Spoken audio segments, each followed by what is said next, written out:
And we are recording, and here we go. Hey there, everyone. It's Denise Salcedo, and I am back with another interview here on Instinct Culture. Thank you guys so much for checking it out. Today, I am talking with the quintessential diva, Gisele Shaw. What's up, Gisele? Not much. You know what? I'm going pretty good here in Dallas. How are you?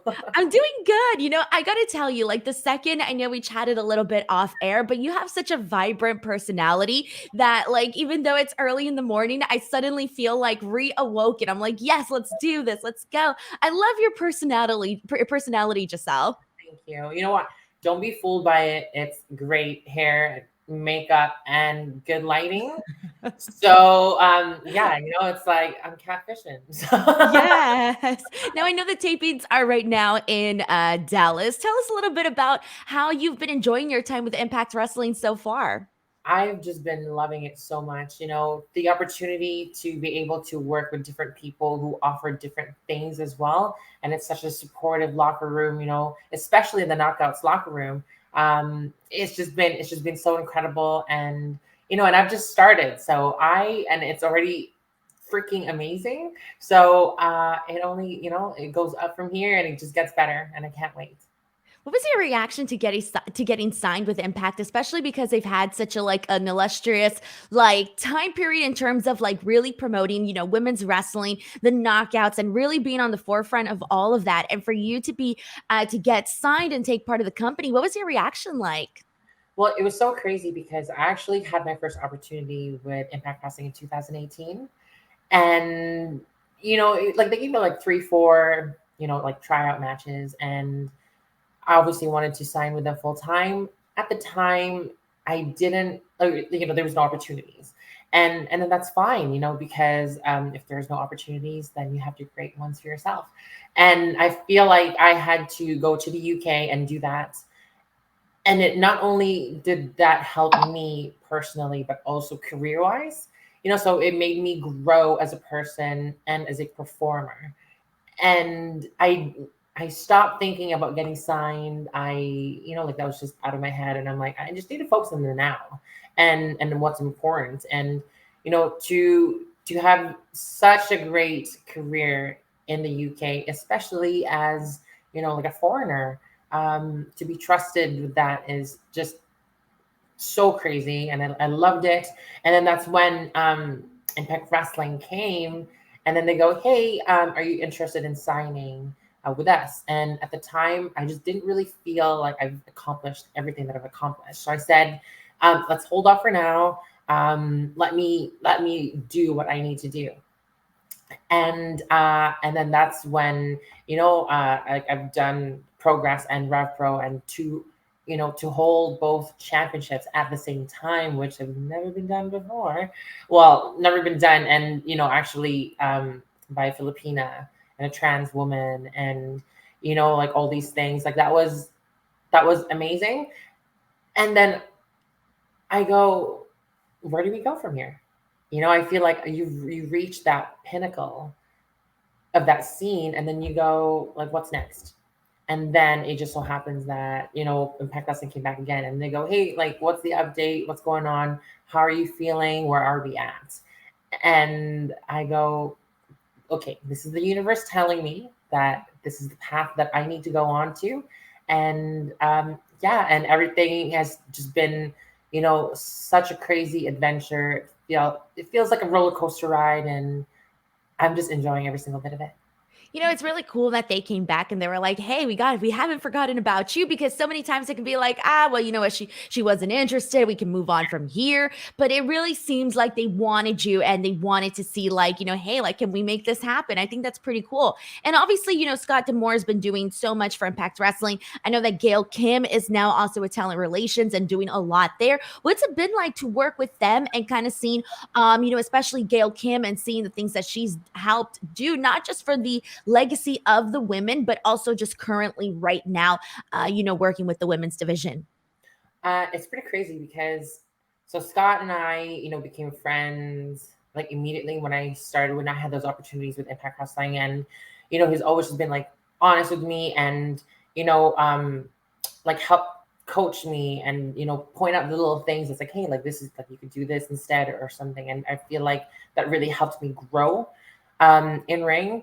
And I watched Scott, and Gail growing up. So like to have that friendship and then to have that guidance from them, like it's such an honor. And Gail is such a legend. When I first actually I met her in Toronto and in Impact, uh, she was like, "Hey, Gisele," and I was like, "Gail Kim knows my name." Like I was like, "Wait, hold on, wait, what?" Like this is so great, and I wasn't even in the roster, and Gail Kim knew my name. I was like, "Oh my gosh, like this is so crazy," and to have that support from her, to have that, to get feedback from her, like I think it's just so, like it's so cool. And for them to take time to give me feedback, it's just incredible. And I hope that I could do that for others one day. That's really cool. And it's very exciting because, you're just getting started and you're getting things going. So that brings me to my next question. This year has been a big one for you. We already talked about Impact Wrestling and you signing with the company and really taking your career to that next level. But one of the things that you did also was you came out as a transgender woman during Pride. And that's not something that's easy to do, period. But also when you are in the public light and you are, a public person. Gisele, I want to start off by asking you, how did this moment happen where you finally decided to come out, and why did you decide to come out? Right. So actually, I never had any intentions of coming out at all. I just I wanted to wrestle. I wanted to live my life. And, always had the mentality of, like my wrestling, if you're going to judge me for the wrestling. Like my gender does not have anything to do with wrestling, so I just felt like if people were going to judge me, I'd rather have them judge me because either I was a really crappy wrestler, or if I was a good wrestler, so it could go both ways. Um, so I just went on with my life. But then I actually came here in Dallas, um, WrestleMania week. I attended an event called WrestleMania where we auctioned off, dresses that were important to us and had significant value to us. And we at the event we told stories about our personal, quite personal adversities. Me having a rough childhood, because I was being bullied by people, and it wasn't nice. And this fan came up to me after the event who happened to be a trans woman as well. And she just wanted to share her story with me. And, she just wanted to like talk to me and say, that she could relate to my story. And for me at the time, because I wasn't out, I panicked inside, and I was like, oh my God, I'm like, you're at my workplace and you want to talk about this. And I just didn't know how to deal with it. And I just brushed her off, which I went home and I was just so feeling like I was feeling like crap after. Um, because I looked up to the knockouts, I looked up to the divas, and these women, incredible women, inspired me to be who I am, today, and to follow my dreams and my goals and all this stuff. And I am on the other side now, and I have the opportunity to do that for someone else. And I didn't really do that for them. I brushed them off. So that's when it clicked, and I was like, you know what? Like, why am I so scared? Like I'm taking my power back. Enough is enough. So that's when I went to Impact Wrestling and I said, hey, if you're able to help me with this, that would be fantastic. I just want to live my life, authentically. And I think that's the most important thing is that, we only get one shot in this life. And I don't really want to be, I don't want to be pretending to be someone else. Like I want to just be me. And also as a performer, that really affected me as well, because I would go out in the ring and I would not be able to perform 100% because I'm always thinking, okay, are the fans talking about me? Are they like, can they tell? Like, what are they saying about me? Or even with my personal life as well. Like, I would go out, to a restaurant or wherever, and I'm constantly thinking, oh my God, like what, you know what I mean? It's like you're always on the edge, and I can't really just fully be myself and just relax and just, I'm always thinking, what are people thinking? So, yeah, and I just thought, you know, I want to be able to use this platform that I have with Impact Wrestling, for good. And I would love to be able to inspire and educate and raise awareness, and especially for the next generation. And I just hope that I can do that and do them justice. So, two things based off on that. The first one being the fan. Have you ever gone back and talked to this person and say, like, hey, you were actually the reason why I came out? No, I have not seen or heard from her, and I would love to be able to connect again. So if she's listening, please, message me, and I would love, if she's in Dallas or if she lives in Dallas, I'm not really quite sure. I would love for her to come to the show, and like, bring your family, bring your friends, and I would love to turn that experience around because I really feel like I was just not happy with that, personally, and I would love to give her like a genuine experience of actually, like, what, like, this is me as a person, and to exchange stories, and yeah, hopefully that, like, me be able to inspire her, and then that leads to like a chain reaction. Exactly, exactly. And it's crazy because I'm sure that in that moment, we don't know what was going through her mind or, how if she knew or if she just had like a feeling or what. And I'm sure you kind of had, you described your reaction when you're like, oh my God, like this is happening. Right. And so I think that would be like a really awesome moment to kind of just have you guys like reconnect at some point, just because it is interesting to know like what it was about you that she connected with. So I think that's an incredible thing. But I do want to ask you because you mentioned like always kind of being, thinking, what are people saying? What are people saying when you go out in public, when you're in the ring? Can the fans tell? Now that you've come out, do you still carry that burden on your shoulders? Or do you kind of just feel like, whatever, if people can tell or whatever, they know already, that's fine? No, it's such a great feeling that after disclosing that, it's like that weight has been lifted off my shoulders, and I go up there, I go to a restaurant, I go to, the gym, and I'm not constantly like, oh my God, like, like looking over my shoulders. I'm just there, present, doing me, doing, like just having the best time of my life. And being able to go out there now, perform in the ring, and actually be able to live in the moment, and interact with fans, rather than being like, "Ooh, I'm too scared to interact with them because I'm not really quite sure what they're going to think." So, yeah, it's just been very liberating. I think that's the best way to describe it for me. The moment that you came out and, I remember reading the news articles and all of that, for you, social media is a scary place. You can literally post a selfie and it could be the most innocent, most harmless thing. And there's going to be, a couple of people that just, want to rip you to shreds. And so, with that being said, we know that I know you got a lot of support from people, but I'm pretty sure there was also those people that were sharing, very mean, hurtful comments, directed towards you after you came out with this story. How did you handle the social media aspect of it? Because you knew that it was going to be, picked up on all the wrestling sites, and you were on TMZ. I think it was the San Francisco Chronicle, and that's a lot. And that was one of the things that's like, coming out is one thing, but you are a public person, so you have this like bigger light shined on you. How did you go about all of that?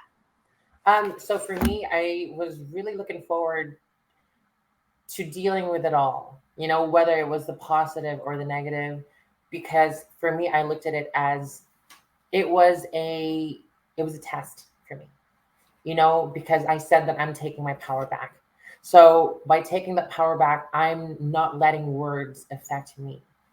And I needed to see that. I needed to see what people are saying about me. And and it didn't, it didn't affect me. And all the support and love and the positivity that people have, have for me, I've just been overwhelmed by it, like positively. And it's just, I know that like I'm not going to have the same experience as someone, or someone is not going to have the exact same experience as me. But I feel like we as a community and as world are, moving forward, and conversations like this need to happen so that we don't need to even have this conversation. It's just normalized, and we are people too. Um, and I feel like being authentic and being yourself, your true self, is the most important thing. And given like you, so correct me if I'm okay. So your entire wrestling career, everyone, no one knew, right? Correct. No, So I mean, like there was like a few, like very few people that I told that I was like, oh my, I feel like I could trust you and stuff, and like we're friends and stuff. Obviously, there were people who took that story and made it their own, and then that's when people were like, oh, like, oh, is she, oh, is she not? But I've never really confirmed it, right? So I feel like that's why also I didn't want to disclose, because I had not the best interaction with people when I'm sharing my personal story. exactly. And it kind of feels like when only a, couple of people know, but then there's like the what if, is she not, that is she not sort of situation. It almost feels like that's the, that's the focus instead of like, oh, who is Giselle as a wrestler, So it kind of takes away from that. And I'm sure you felt the same way too. And you kind of noticed that. So with that being said, when your news came out and obviously Impact Wrestling had full support behind you, I read the things that Scott D'Amore had to say about you and all of that. But how do you feel? Like, what was the reaction from your peers, especially those that maybe knew you for a long time that did not know about this, and even some of the new peers that you made? What was their reactions? They have just been so supportive, and I I mean, like that's the only thing that I can ask for, is that for them to be so supportive, and um to be welcoming, and to reassure me that, you know, that nothing has changed. It's like, okay, yeah, cool, awesome, like that's like, it's like, I don't want to say this, like I don't want this to come across like in a bad way, but it's like, oh yeah, cool. Well, like you're not that special, you know what I mean? Cool. Awesome, but it's, and I love that, because like that is not like a superpower, Right. it's like it's just you as a person. And obviously to get that support from from management to the locker room to admin to production, it's just the whole company itself, and other people outside of the company as well, to get that love and support. It's just so amazing. But and I hope that that sets a precedent, and um, as an example for other companies, not only in wrestling, but also just businesses in general, that that we are people, and it doesn't matter what your gender is, what your race is. It's that like to just have that support um, from the whole company, like that just means the world. That's really cool. And I do want to ask you because I'm sure, you don't know who's watching this. You don't know what, there could be more people, going through the exact same thing that you are. So I do want to ask you because transitioning, uh, from what I can from an outsider's perspective, it's like that's not an easy decision to make. You got to be really really sure that you're making the right decision. You got to really think about so much, right? So I do want to ask you, when did you realize you wanted to start transitioning, that you weren't you weren't happy with who you were? When did you decide like, hey, this is not who I am and this is who I need to be or who I want to be? So I've always known since I was 6 years old.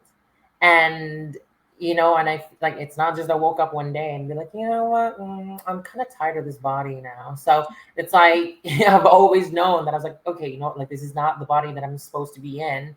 And, to have, to just have that inside you all your life.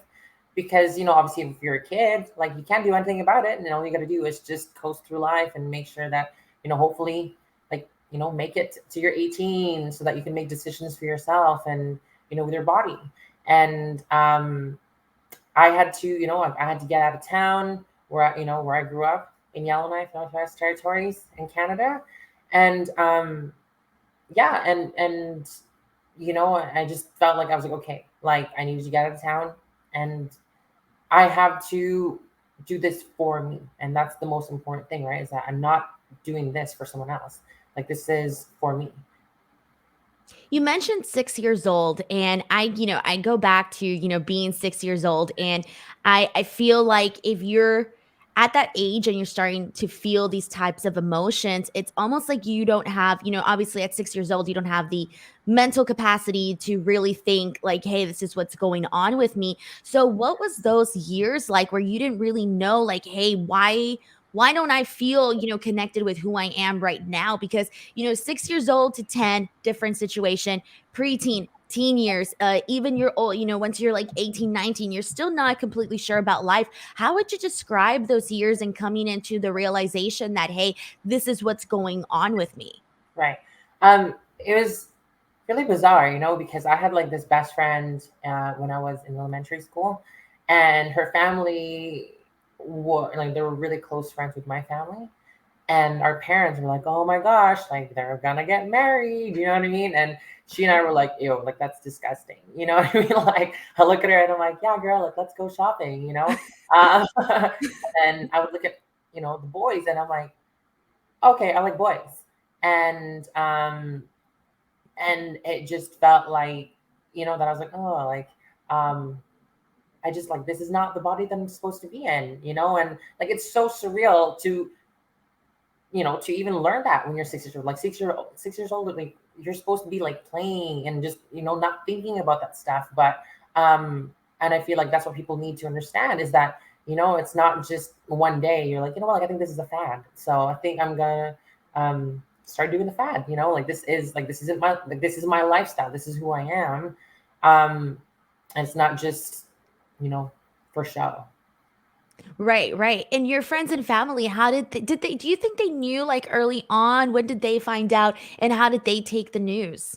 So my cousins actually, they had this life-size Barbie um, when we were growing up, and I always will remember this because my dad was looking for me, and they're like, like calling me out and stuff, whatever, and they dressed me up. So they removed the clothing from the life-size Barbie doll, put it on me, and then so I was just there, and then they were like hiding me, like, oh, like we don't know where he is. And I'm just like, ah, and I'm hiding there, like, oh my god, this is like, what's happening right now? And I think that was like one of those like key moments in my life where I go, yeah, you know what, like I like this. But I'm not really quite sure if my parents like had an inkling about it.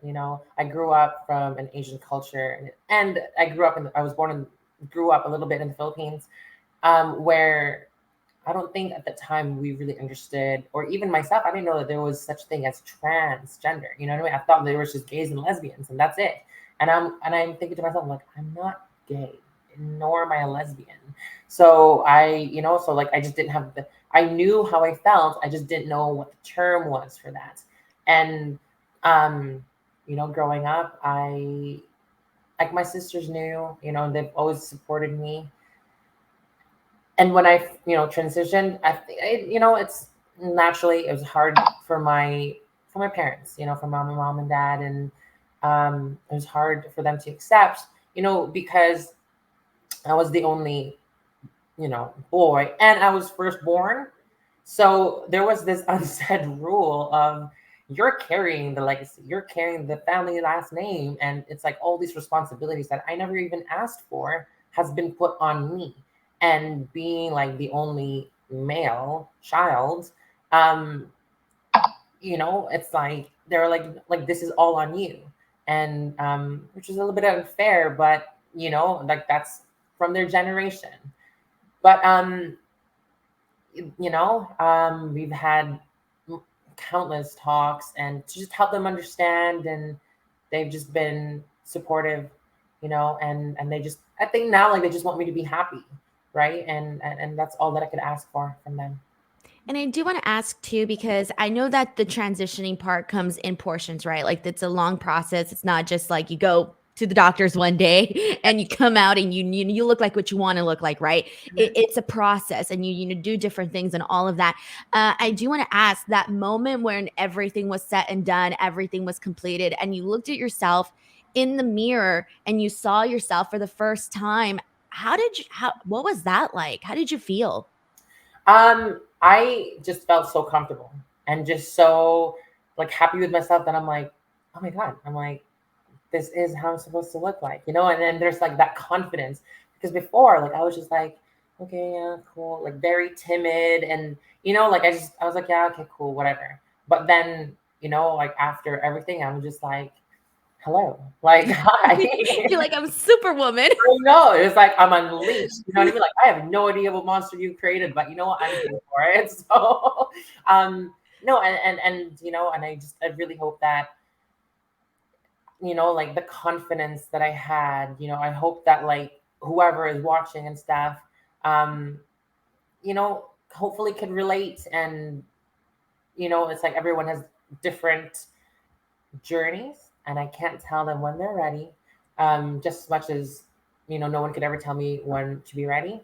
So I hope that they can experience what I'm experiencing now, and that's just being my true authentic self and just be genuine and just be happy and living your best life. Like there is really no it's like I feel like being trans is the epitome of living my best life, or living your best life because I'm not really pretending to be someone else. Like I don't care what, what the what do you call this?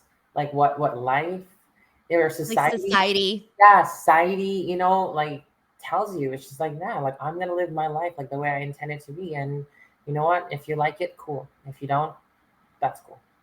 And I do have two more questions for you. The one question that I do want to ask as well is, in wrestling, there are not very many people that are transgender that that we know of, right? Mhm. And the only person really is, at least on the biggest platform in AEW, is Nyla Rose. And then there's you here on Impact Wrestling. How does it feel to now be representing that community?